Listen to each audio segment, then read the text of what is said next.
Today we are joined by Chandra Cheeseborough-Guice, who is one of the Jacksonville Trailblazer Award winners. Yes. Welcome. And first question, tell us a little bit about your accomplishment winning this award.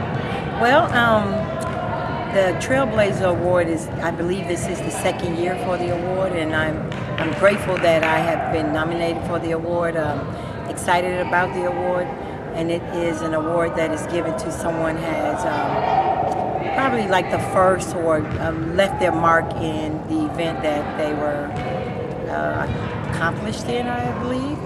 But the Trailblazer Award to me, I think in reading some of the questions, it was the first. I am the first from Jacksonville to win 2 golds and a silver medal in the 4x1 and the 4x4 relay, and also a silver medal in the 400 meters.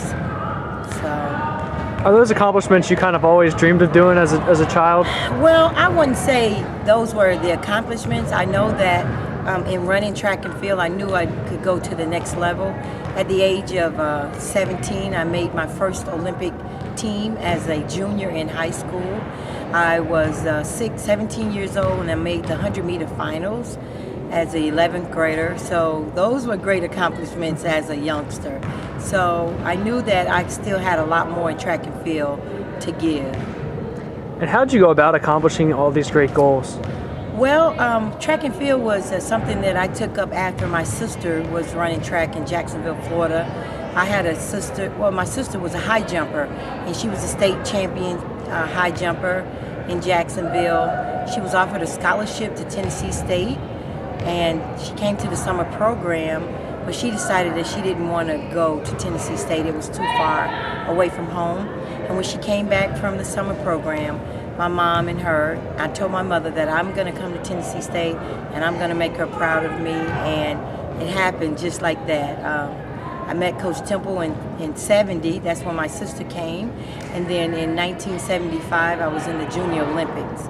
And I was running at the Junior Olympics in Lincoln, Nebraska, and I re-met Coach Temple, and I started coming to his summer programs, and the rest is history.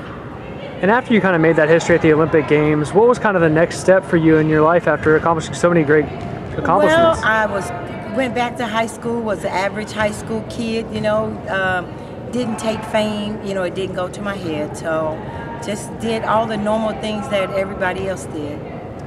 And you already kind of talked about this a little bit, but who are some of the biggest influences in your life? I would say my mother, my father, Wilma Rudolph. I can remember coming up on a visit as a high school senior and really met Wilma Rudolph, and we had been long life friends ever since then until her death.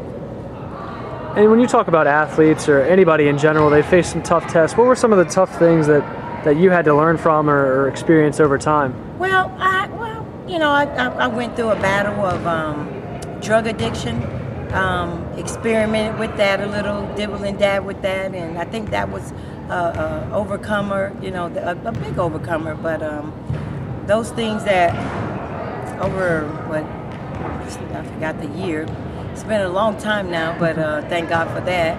But overcoming substance abuse, I would say that. And how can I guess your track athletes and people, younger generations as well, how can they learn from kind of the stuff that you kind of had to battle through adversity to get to your success? Hard work pays off, I can say that. Don't ever get counted out. Those little things that help, when you listen to people give their own testimony, those are things that to help you to be an overcomer. It's about their testimony, and people think that you have to go through something, and that's not true. You can listen to other people and know that you don't have to go through that. And what does it mean to kind of receive an award from your hometown so many years after just growing up there? Well, it's a great honor to even go back home and to be recognized by the mayor. I appreciate the mayor selecting me to this class, and it is a great honor. And what advice do you have for the up-and-coming leaders of this generation? Well, the advice I have, first of all, is to listen. I think that we get off track by not listening and then executing the things that you have listened, learned, execution. That's what I would always say: listen, learn, and execute. And the mayor of Jacksonville now is a trailblazer himself. What advice do you have for him in such a leadership position down in Jacksonville? Well, I just say, just keep up the good work, continue to lead the city, and be an example for Jacksonville. All right, thanks a lot, Coach. All right, thank you.